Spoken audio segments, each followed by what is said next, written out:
მოგესალმებით ძვირფასო მსმენელებო. მოგესალმებით თეთრი კარავიდან. ძალიან დიდი მოწონება დაიმსახურეს იმ კულინარიულმა რეცეპტებმა, რასაც ჩვენი ერთგული მსმენელები გვიგზავნიან ხმოვანი მესიჯებით. შეგახსენებთ, რომ ეს ქალბატონები, როგორც თავად აღნიშნავენ, განსაკუთრებული კულინარიული ნიჭით არ გამოირჩევიან, მაგრამ თითოეული მათგანი გვთავაზობს ისეთ უტყუარ რეცეპტს, რაც მათ ოჯახებს წინაპრებისგან გადმოეცათ, ბებიებისგან, დედებისგან და კიდევ უფრო შორეული წინაპრებისგან. და თუ თქვენც ზუსტად დაიცავთ მითითებულ ნორმებს, აუცილებლად მიიღებთ საუკეთესო შედეგს. აბა, მოусმენოთ და კარგად დავიმახსოვროთ. მოგესალმებით ძვირფასებო. მინდა რომ იდეალის ტრადიციული რეცეპტი გაგიზიაროთ. კრემისთვის დაგჭირდებათ დაჭრილი ნიგოზი 1 ჭიქა, დარბილებული კარაქი 200 გრამი, ვანილი და 2 კილა მოხარშული შესქელებული რძე. ცომისთვის დაფქული ნიგოზი 9 ჭიქა, თაფლი 4 სუფრის კოვზი, ფქვილი 2 ჭიქა 9, სოდა ძმრით 1 ჩაის კოვზი, 60 გრამი კარაქი, შაქარი 1 ჭიქა, კვერცხი 4 ცალი. ახლა მოგიყვებით მომზადების წესს. კვერცხით და შაქრით ატკიფეთ გოგლი-მოგლი.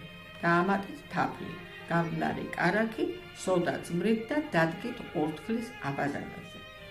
თან რამდენიმე წუთით კიდევ თქვიფეთ. მასა გახდება ფუმფულა და თხელი. შეურიეთ ფქვილი და ნიგოზი. ცეცხლი გამორთეთ და ცომი დატოვეთ კვლავ ორთქლზე. საშუალო ზომის ფორმას დააფინეთ პერგამენტის ქაღალდ.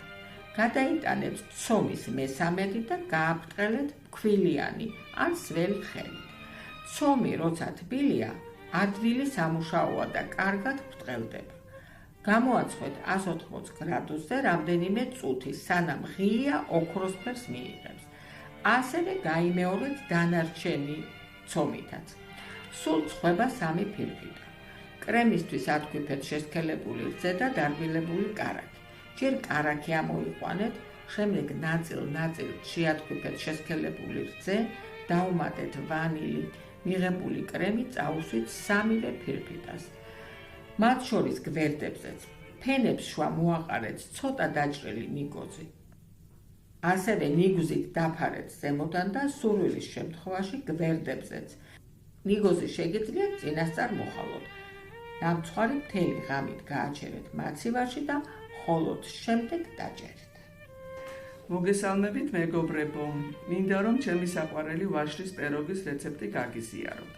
დაგვჭირდება ვანილი, ლიმონი 2 ცალი, ნიგოზი 150 გრამი, ვაშლი 6 ცალი, მარილი 9 ჩაის კოვზი, გამაფხვიერებელი 1 ცალი, კვერცხი 2 ცალი, კარაქი 150 გრამი, შაქარი 200 გრამი, ფქვილი 550 გრამი. მომზადების წესი. ცომისთვის განკუთვნილი ინგრედიენტები მოათავსეთ ჯამში და მოზილეთ ფხვიერი ცომი. კარაქი და კვერცხი უნდა იყოს ოთახის ტემპერატურის. ცომს დააფარეთ ცელოფანი და 30 წუთი მოათავსეთ მაცივარში. ყურებად დაჭრილ ვაშლს დაასხით ლიმონის წვენი, 100 გრამი შაქარი და მოთუშეთ. ვაშლი გამოუშვებთ წვენს და იმდენი ხანი უნდა მოთუშოთ, სანამ წვენი არ დაშრება. დაამატეთ ვანილი და როდესაც გაგრილდება, დაამატეთ ნიგოზი. შემდეგ ფორმას გადააკარით საცხობი ქაღალდი, ან წაუსვით კარაქი და გადმოიტანეთ ცომის ნახევარი. გადაანაწილეთ კარგად ფორმაში, ისე რომ გვერდები ამოიწიოს. დაადეთ ვაშლის ნიგვზიანი გულსართი და ზემოდან მოაყარეთ დარჩენილ ცომს. გამოაცხოთ 180 გრადუსზე 40 წუთი. დიდი მადლობა ყურადღებისთვის. თუ გამოაცხოთ, ძალიან კმაყოფილი დარჩებით. ჩვენი დრო ამოიწურა ძვირფასო მსმენელებო, ერთი კვირით გემშვიდობებით, აბა მომავალ შეხვედრამდე. ისევ ველით თქვენგან საუკეთესო რეცეპტებს.